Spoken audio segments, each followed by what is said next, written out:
Sample preparation technique यानी IR में जो हम सैंपल बनाते हैं हमें उस सैंपल को बेटा पहले प्रिपेयर करना पड़ता है।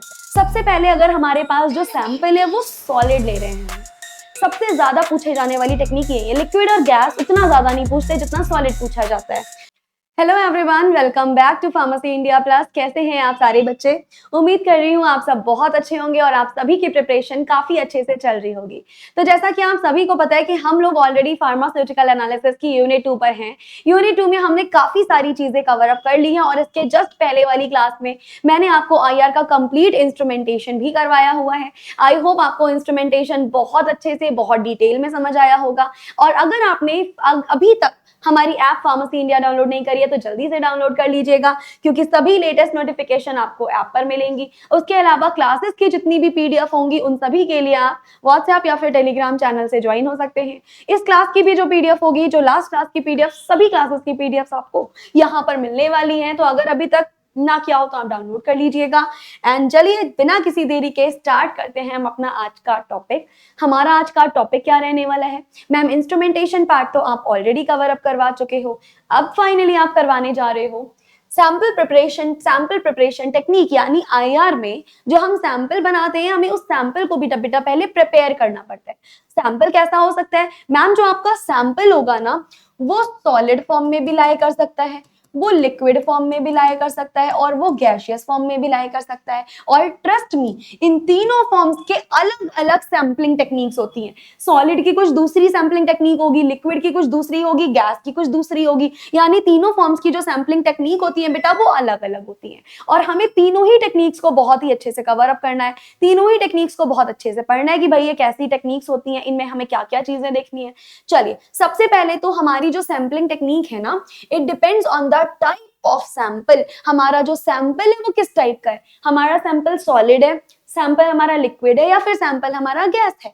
कैसा हमारा सैंपल है इस पे बेटा ये डिपेंड करती है। जैसे अगर हमारा सॉलिड होगा तो उसकी कुछ और टेक्निक होगी, लिक्विड होगा तो कुछ और टेक्निक होगी एंड गैस होगा तो कुछ और टेक्निक होगी। तो इट डिपेंड्स कि किस तरीके का हमारा सैंपल है, उसी के बेसिस पर हम अलग अलग टेक्निक का यूज करते हैं। और इन्हीं टेक्निक्स को कंबाइन फॉर्म में क्या बोला जाता है? इन्हीं को कंबाइन फॉर्म में हम बोल देते हैं sampling techniques in IR spectroscopy. अगर आपके एग्जाम में आता है तो लॉन्ग में ही आएगा और लॉन्ग में जितना मैं आज करवाने वाली हूँ उतना मोर देन इनफ है आपके लिए। बढ़िया से प्रिपेयर करके जाइएगा, अच्छे से कवर अप करके आइएगा। सबसे पहले अगर हमारे पास जो सैंपल है वो सॉलिड ले रहे हैं, हम एक सॉलिड सैंपल लेंगे तो भाई इसका क्या सैंपलिंग टेक्निक होगा, कैसे सैंपल प्रिपेयर करा जाएगा, चलो समझते हैं। इसकी जो सॉलिड सैंपलिंग टेक्निक्स है वो 4 टाइप्स में है। यानी हम क्या बोल सकते हैं मैम, आप बोल सकती हो सॉलिड, अगर हम सैंपलिंग सॉलिड ले रहे हैं तो आप बोल सकती हो दीज आर, या फिर आप बोल सकते हैं कि it follows many sampling techniques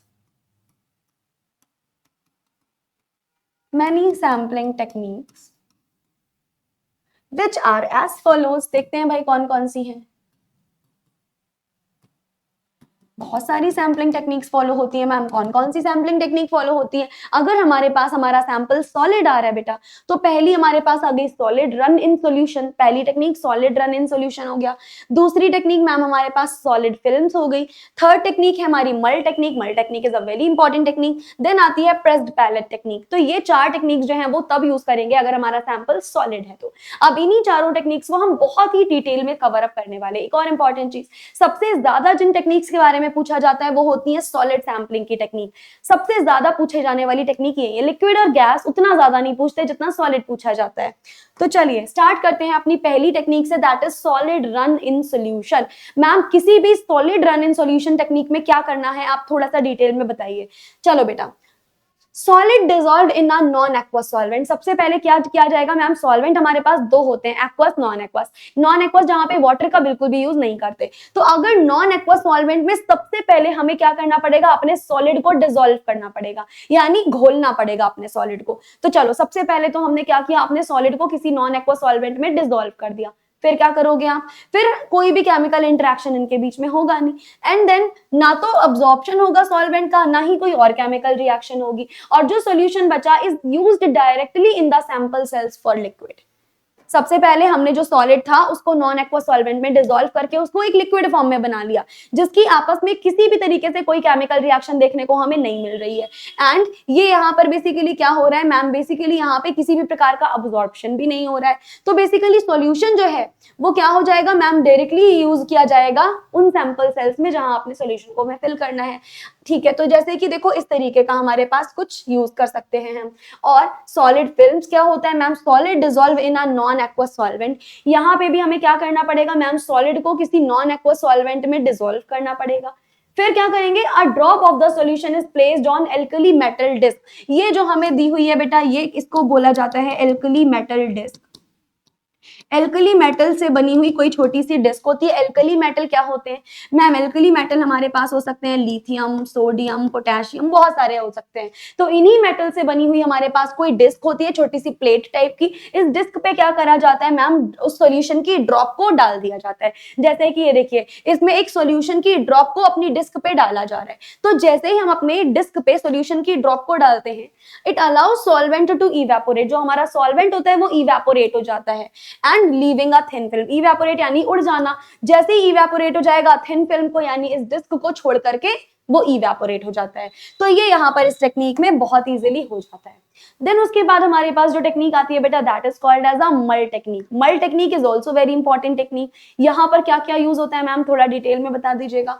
यहाँ पर सबसे पहले तो a finely ground solid sample is mixed with Nujol. एक बारीक पिसा हुआ बेसिकली या फाइनली ग्राउंड सॉलिड सैंपल होता है, पाउडर के फॉर्म में कुछ होगा। उस पाउडर के फॉर्म को न्यूज़ॉल के साथ में मिक्स कर दिया जाता है। अब मैम ये न्यूज़ॉल क्या होता है, हमने तो पहली बार सुना है। न्यूज़ॉल बेटा हमारे पास में एक टाइप का पेट्रोलियम होता है या एक प्रकार का हाइड्रोकार्बन होता है। न्यूज़ॉल क्या होता है मैम, न्यूज़ॉल जो होता है ना वो हमारे पास में एक प्रकार का हाइड्रोकार्बन होता है। और न्यूज़ॉल के साथ में क्या कर दिया गया है, न्यूज़ॉल के साथ में इस सैंपल को, सॉलिड सैंपल को मिक्स कर दिया, मिक्स करके एक थिक पेस्ट बना लिया।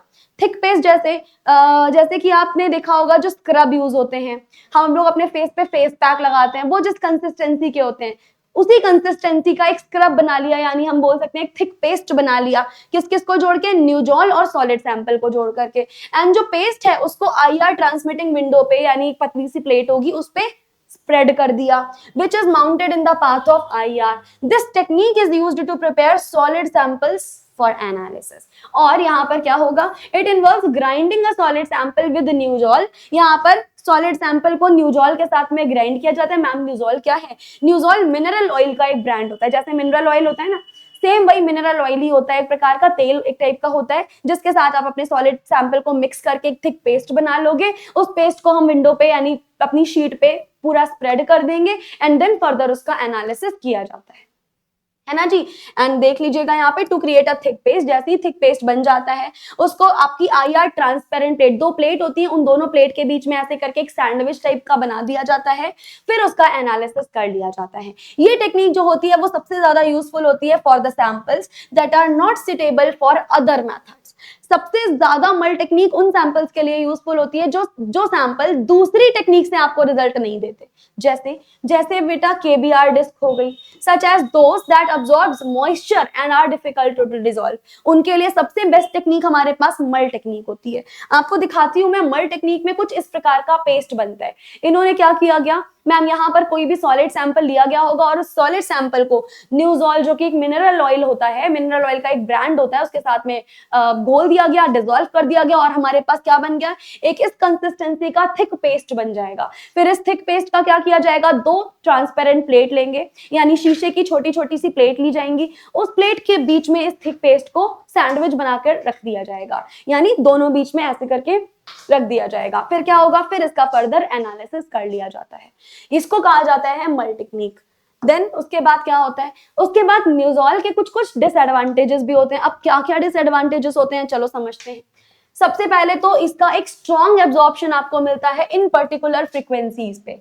कौन कौन सी फ्रीक्वेंसीज पे, 2915, 1462, 1376 एंड 719 सेंटीमीटर इनवर्स की फ्रीक्वेंसी पे, which can interfere with the analysis of the sample. जो क्या कर सकता है मैम, सैंपल के साथ में इंटरफेयर कर सकता है।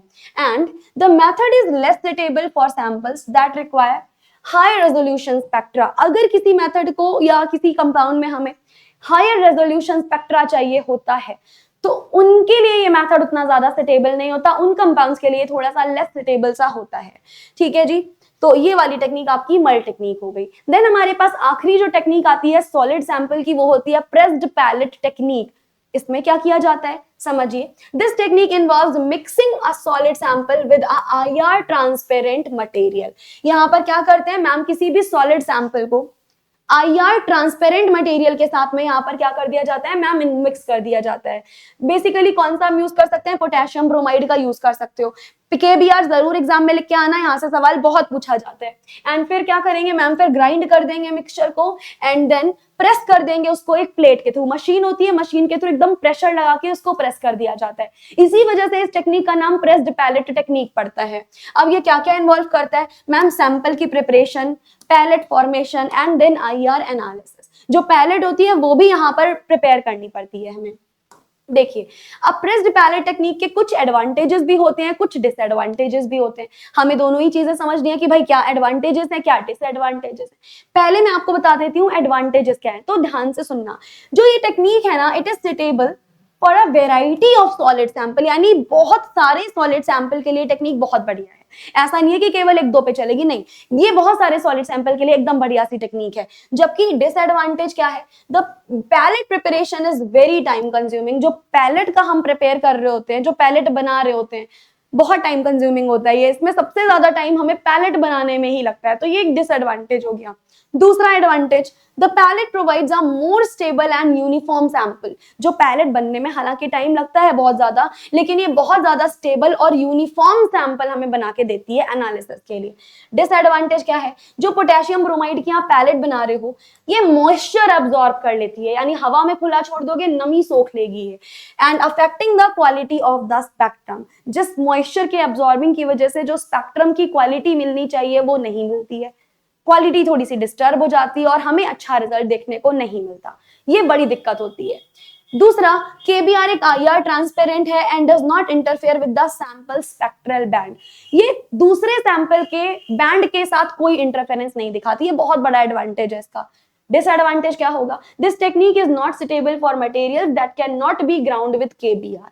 अगर कोई ऐसा मेटल है, अगर कोई ऐसा मटेरियल है जो पोटेशियम ब्रोमाइड के साथ मिक्स नहीं हो सकता, तो फिर ये टेक्निक उसके लिए फेल हो गई, फिर उस टेक्निक का कोई भी यूज नहीं होगा। तो ये इसका बहुत बड़ा डिसएडवांटेज हो गया कि मैम अगर इसको हमें ये टेक्निक फॉलो करनी है तो उसको पक्का केबीआर के साथ ग्राउंडेड होना पड़ेगा, नहीं है तो फिर हम उस पर ये टेक्निक फॉलो नहीं कर सकते। तो ये आपके कुछ एडवांटेजेस एंड कुछ डिसएडवांटेजेस हैं जो आपको पता होने चाहिए। कुछ इस प्रकार से हमारी प्रेस्ड पैलेट टेक्निक होती है। आप मेरे पीछे मशीन देख रहे होंगे, इस तरीके से हमें बेसिकली अपनी पैलेट बना के उस पर प्रेशर लगाया जाता है। That is why this is called as a pressed pellet technique.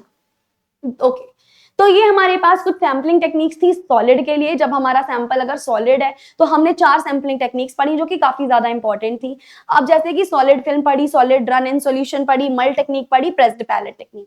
अब हम पढ़ लेते हैं अगर हमारे पास सैंपल एक लिक्विड फॉर्म में है, तो लिक्विड फॉर्म के लिए बेसिकली उसमें क्या क्या टेक्निक्स हम फॉलो करेंगे, आओ समझते हैं। No preparation is required. सबसे पहले किसी प्रिपरेशन की जरूरत नहीं पड़ेगी, डायरेक्टली तुम्हारा एनालिसिस हो सकता है। और दूसरी इंपॉर्टेंट चीज यहां पर क्या हो जाएगी, दूसरी चीज, directly placed into a cell made up of sodium chloride, potassium bromide etcetera. Directly हम किस में डाल सकते हैं मैम, हम उन सेल्स में डाल सकते हैं जो NaCl या KBr जैसे किसी अल्काइल हैलाइड के बने। डायरेक्टली डाल देंगे, कोई इश्यू नहीं आएगा। Cells are always protected from moisture. ये जो सेल्स होती है यहाँ मॉइस्चर का कोई इशू नहीं होता, क्योंकि इन सेल्स को बनाया ही ऐसा जाता है कि ये हमेशा मॉइस्चर फ्री रहे, कभी भी मॉइस्चर अब्सॉर्ब ना कर सके। And the other important techniques for the sampling of liquid is ATR। ATR मतलब attenuated total reflectance. 2 sampling technique मैंने आपको बताई लिक्विड की। पहली हमने क्या, सॉरी दो नहीं, हमारी जो टेक्निक थी वो क्या थी मैम, एट्यूनेटेड टोटल रिफ्लेक्टेंस। अब इसमें क्या होगा, इस टेक्निक को देखते हैं जरा। मैम ये एक ऐसी टेक्निक है that allows the analysis of samples including solid, liquid and powders. बेटा ATR में सिर्फ लिक्विड का नहीं, सॉलिड का भी एनालिसिस हो सकता है, लिक्विड का भी हो सकता है, एज वेल एज पाउडर का भी हो सकता है।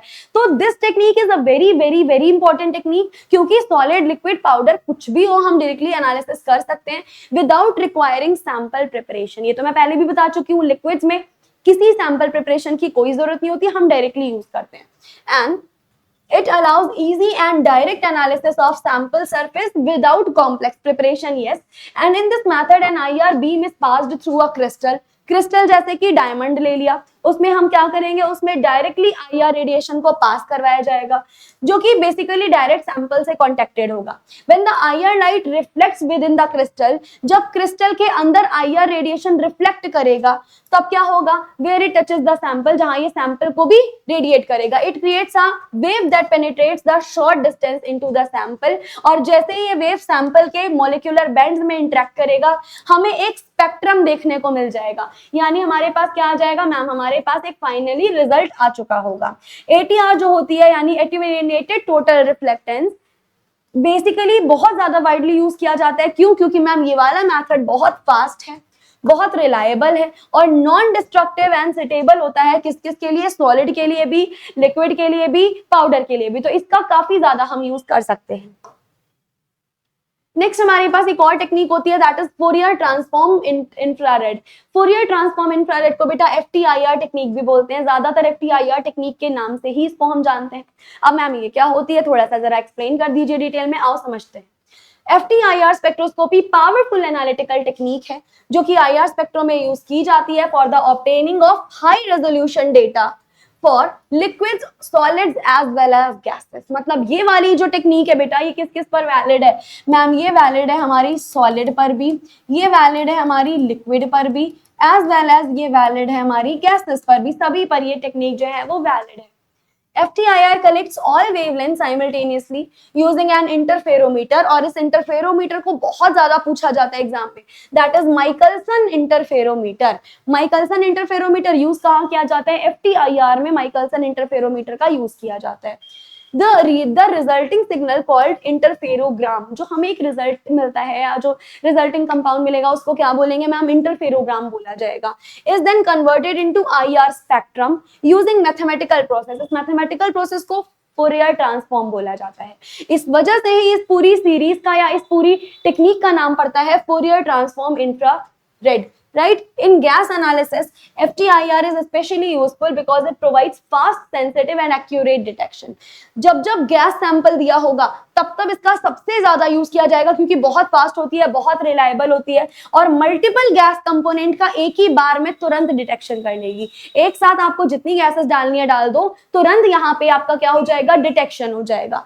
दूसरी चीज, FTIR is widely used in environmental monitoring, industrial process control and research application. क्यों भाई? क्योंकि मैम ये नॉन डिस्ट्रक्टिव नेचर की होती है एंड इसकी एबिलिटी होती है to analyse even trace level of gases. Minute सी गैसेस को भी, बहुत बहुत माइनर लेवल पे जो गैसेस होती हैं उनको भी बहुत इजीली आइडेंटिफाई किया जा सकता है. तो this is also a very important analytical technique. जैसे कि ये देखो, ये हमारे पास टेक्निक होती है FTIR स्पेक्ट्रोस्कोपी. इसमें हमारे पास क्या होगा? कोई एक सोर्स होता है जिसको ब्रॉडबैंड सोर्स भी बोला जाता है. यहाँ पर हमारे पास मिरर लगा होगा जिसका काम क्या होगा मैम? इसका काम होता है रेडिएशन को रिफ्लेक्ट करना अलग अलग डायरेक्शंस में. एंड यहाँ पर होता है बीम स्प्लिटर. बीम स्प्लिटर का काम क्या होता है मैम? रेडिएशन बेसिकली स्प्लिट करने का काम होता है. इधर और इधर हमारे दो मिरर लगे हुए हैं. देन फाइनली जो हमारे पास रेडिएशन जाएगा वो सैंपल से होते हुए डिटेक्टर तक पहुंचेगा. डिटेक्टर क्या करेगा? सिग्नल को डिटेक्ट करके एक ग्राफ दे देगा. उस ग्राफ को बेटा बोला जाता है इंटरफेरोग्राम. क्या बोला जाता है मैम? उस ग्राफ को इंटरफेरोग्राम बोला जाता है, जो फाइनली फोरियर ट्रांसफॉर्मेशन सीरीज के बाद हमें एक स्पेक्ट्रम अपना दे देगा. तो इस तरीके से हमारा जो ये मेथड है बेटा वो काम करता है. This is how it method basically it works. And हम लोग ये तो सारी चीजें देख ही चुके हैं कि FTIR में क्या क्या चीजें हमें पढ़नी थी, राइट? तो that is it for this class. इस क्लास में हम सारी सैम्पलिंग टेक्निक्स कवर अप कर चुके हैं. जितनी सैम्पलिंग टेक्निक मैंने बताई उतना प्रॉपर पढ़ लीजिएगा क्योंकि ये बहुत इंपॉर्टेंट टेक्निक्स है. एग्जाम में सवाल आए तो डायरेक्ट लिख के आ जाना, थोड़ा थोड़ा अपने शब्दों में एक्सप्लेन कर दीजिएगा, अपने वर्ड्स में जितना प्रेजेंट कर सको कर देना, डायग्राम जरूर बना के आना. जो टेक्निक्स मैंने दी हैं आप गूगल पे ढूंढ सकते हो, उसका डायग्राम अगर इजी सा कोई मिल जाए तो बना दोगे तो बेटर होगा, प्रेजेंटेशन काफी अच्छा होगा. तो that is it for today's class. मिलते हैं अगली क्लास में, तब तक के लिए चैनल को सब्सक्राइब करना ना भूलिए. Thank you so much.